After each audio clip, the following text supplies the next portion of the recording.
Hey, Howie, thank you for taking the time this morning. Thanks, Allie. We'll get started here with Ruben Frank and John McMullen. Hey, Howie, just if you could just give us a general idea of why you made the move and how it helps the team. Well, first of all, Zach Ertz, his lasting legacy on this team, on and off the field in this city, some of the most iconic moments in the history of this franchise were from Zach, and just tremendous appreciation for him as a player, Eagles Hall of Famer, on the verge of maybe the NFL Hall of Fame, and as a person, the amount of conversations that you have with him and his love of the game and his love of the city. So, it's a hard day in terms of why we did this. It was about opportunity for the Eagles, opportunity for Zach as we move forward. Go ahead, John, and then Tim McManus. Hey, Howie, how much did Dallas's future factor into this with the Eagles? And also, what can you kind of tell us about Tay Godwin? So first of all, I think, it's become pretty clear to us that going forward, we weren't going to be able to have both those guys. They're both free agents at the end of the year, and it gives us an opportunity for Dallas to step up and be that number one guy, really have that opportunity for the first time in his career and play a lot, and gives him the opportunity to also put his stamp as a leader on this team, as well as the guys behind him. I think some of the circumstances that changed was getting the chance to see Tyree Jackson and wanting to see him in games as he comes back over the next couple of weeks. And Jack Stoll and Noah and these young guys, and giving them an opportunity to play and see what we have in them as we go through the course of this season. We have high hopes and high expectations for all those guys. In terms of Tay, he's a guy that we spent a lot of time with in the draft process. He was somebody that we would have considered with our 6th-round pick. He was in a group of names. He went right before we picked, and he's a long corner. He's got tremendous speed. He was an opt-out guy last year. We had spent a lot of time with him personally before the draft, and again, it gives us a chance to add a young corner to that room. Tim and then Mike Kay. You had mentioned the value of Ertz to the younger players on this roster. Nick said that guys like Ertz have made him a better coach. Mm-hmm. Now you've decided to move on from him 6 games into the season. What does it say about how your outlook for this year has changed? Yeah, I don't think it says anything about our outlook for the season. We still are going in trying to win every game. I think, again, it's an opportunity. It was an opportunity for us as well as Zach, and we have a lot of confidence in the young players. I think really when we look at it, we would have had a bigger regret if we didn't bring Zach back and bring him here and have him around this team and see what it kind of looked like. And so I don't think that we look at it like that at all. We have a lot of confidence, and we had 2 really good players at the position, and we knew moving forward that it was going to be hard for us to do that. Go ahead, Mike, and then Zach Berman.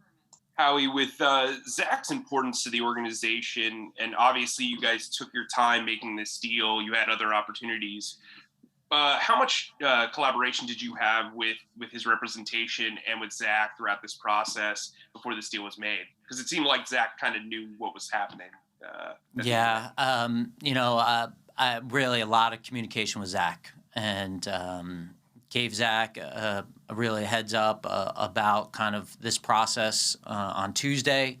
Spent a lot of time with Zach on Tuesday night and talking to him about his future, and a lot of memories about the past too. And it was a hard night on Tuesday night having those conversations, but they were honest. They were good. Zach's an Eagle for life. Zach's family. That will never change, and just very appreciative of him and his contributions. Go ahead, Zach, and then Dave Zangaro.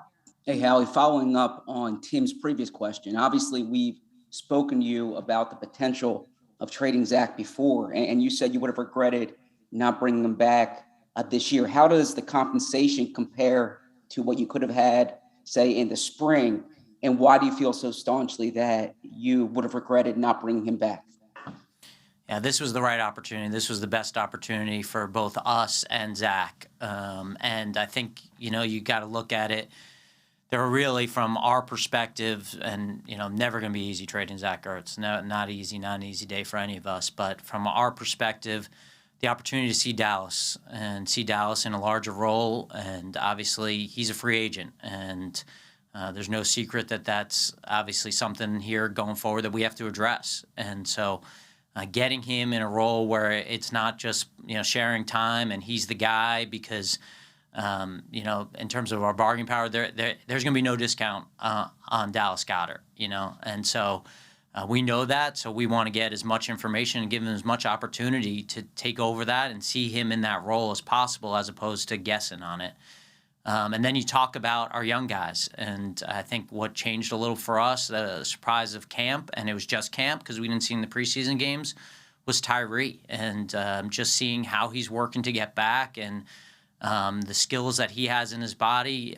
We want to make sure that we're going into next year knowing as much as we could. If he's going to look like he did during training camp, like, that's going to be a player for us. But he's got to show it in games. And this is an opportunity for him to come back and for us to see that. And we don't think that's just like, a shot in the dark. We think this guy's got some traits. And so we want to see that.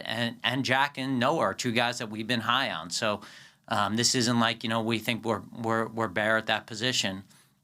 And then we talk about, obviously, you get a 5th round pick, and we've had some success in the 5th round, and we get a corner that we thought had a chance to be a player. And then, obviously there's money involved too that could add to another player. So I think that was our opportunity. Again, not downplaying a Hall of Fame player in terms of Zach Ertz, but that's why we made the move.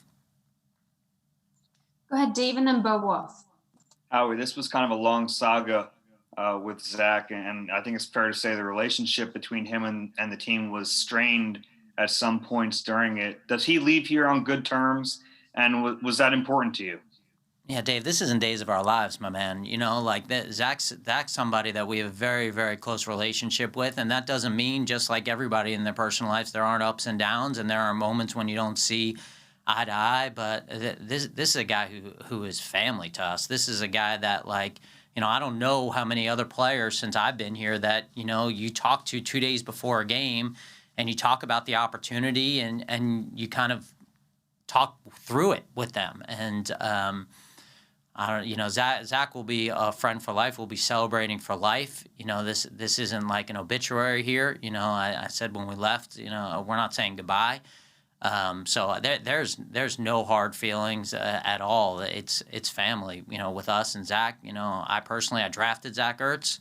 I signed him a couple of times, and I still have a picture of us together with our family after we won the Super Bowl, and his game ball when he set the single season tight end record. Like this, there's no issues, none. Go ahead, Bo and Jeff McLean. I know it's not an obituary, Howie, but if we can go back to the beginning of his career, Zach has talked about some of the struggles that he had and sort of getting over those. From your vantage point, what was it like watching that, and when did you realize that he was, I guess, as special as he turned out to be? Yeah, it's funny because, I'll never forget sitting in my office with about 8 people as we were getting ready for the 2nd round and really deciding about between 2 players that we now have on the roster, and Zach and Slay. And Slay had just come off a medical procedure, and I remember, even though we had Selleck and Casey, sitting there and saying, this guy's a 10-year player for us. This guy's Todd Heap, who obviously played at Stanford and Baltimore Ravens tight end, and this is an easy pick. And it may not be the best move for us right now this year in terms of helping the team, but this guy's going to help us for a long time. And I remember like that was yesterday, and we had a room, we had a talented room with Brent and James Casey, but we also had 2 incredible people in that room. James now a coach, and obviously you guys know about Selleck, and I think it was different for him to come in, as a high 2nd round pick and not be the guy. He's always had tremendous confidence in his ability to do that, and he continued to work as hard. When I think about Zach, I think about last year when we came back from COVID, and it was the first day the players were allowed, and looking out my office window and him on the practice field running routes without a ball, and his work ethic, his passion for this game, it was contagious. And that was one of the things, just talking to Steve Keim and asking me what he's getting. You're getting that. And so I think he always had that work ethic. He always had this desire, this sponge to pick up more and to learn more. And I'm hopeful that these young players that, we're high on and have high expectations for picked up from him like he picked up from all the players he was around. Go ahead, Jeff and Ed Kratz.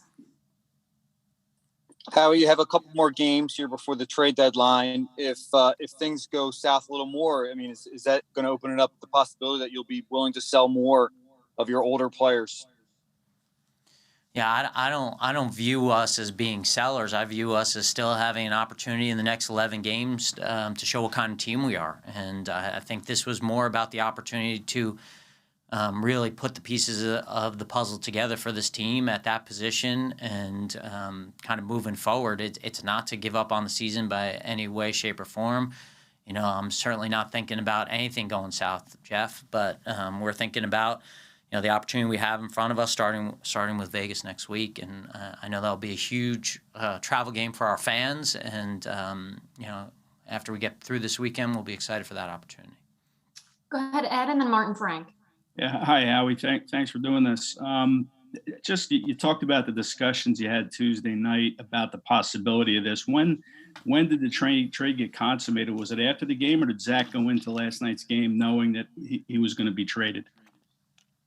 Yeah, I think just based on the relationship with Zach, thought it was important that Zach was able to really go in last night with his eyes open and really enjoy each moment coming out there. He was a captain last night for that reason. So he knew, although we didn't call back Arizona until this morning, he knew this was going to happen. And I think that's what made it special. Dallas didn't play last night, so he had an opportunity to play a little bit more than he's been playing. Catching the touchdown pass, that was special to do that. And obviously, you saw his emotion coming off the field, but I think just talking through it with Zach and understanding here you are and you get to experience this and embrace everything that comes with it. Not many people get an opportunity to do that, and so I think we agreed that was special for him. Hard, obviously, keeping it from the rest of the team, and it's probably a unique situation where you're kind of going to a game and. I think someone asked me, what happens if something happens to him during the game? And I said, that's the chance we're willing to take because it was special for him last night. It was special for him to come out on a national televised game, in front of our fans as a captain, be introduced. And, I get kind of chills just thinking about it. Go ahead, Martin.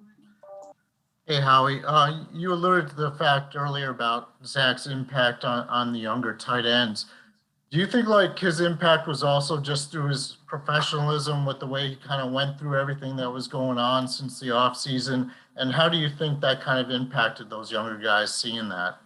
Yeah, and I wouldn't limit it to the tight end group. Obviously we got a young group of skill position guys and really a lot of young players on offense. And I think they see how he works every day, how he takes care of his body, how important it is to him. And so that's a huge lesson. And I think that's worth its weight in gold for this team, to have that. And I know Dallas and our tight ends are appreciative of it, but I also think our receivers, our backs, the players on our team. And, I spent some time this morning calling some players on our team to give them a heads up and talk about it. And this is a special guy, and proud to have had him here for as long as we did. And, I know the future is going to continue to be bright for him and his family. We have time for one more, so we'll end it here with Jeff Mosher. Hey, Howie, you had talked about getting the chance now to evaluate Dallas Goedert as a number one tight end here. Do you need a certain number of time or games before you feel comfortable? Because I know he has talked already about you guys having contract discussions. So do you need to see more before you can finalize those discussions, or do you think you know what you have? Yeah, I think we know what we have in Dallas Goedert. Obviously, when we talk about Zach and how good of a player he is and how great of a player really he's been, to do this, you have to have a confidence level in the guys behind him. And so we have expectations of Dallas. That was kind of the conversation this morning about what we expect from him. We've seen it, but he's never really had the opportunity to go out there and just be the guy and play 80%.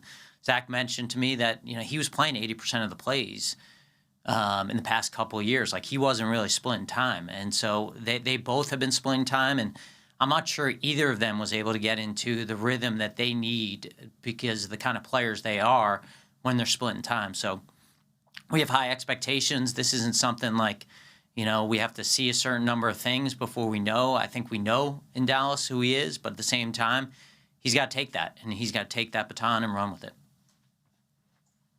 Thank you for your time, Howie. Thanks, Allie.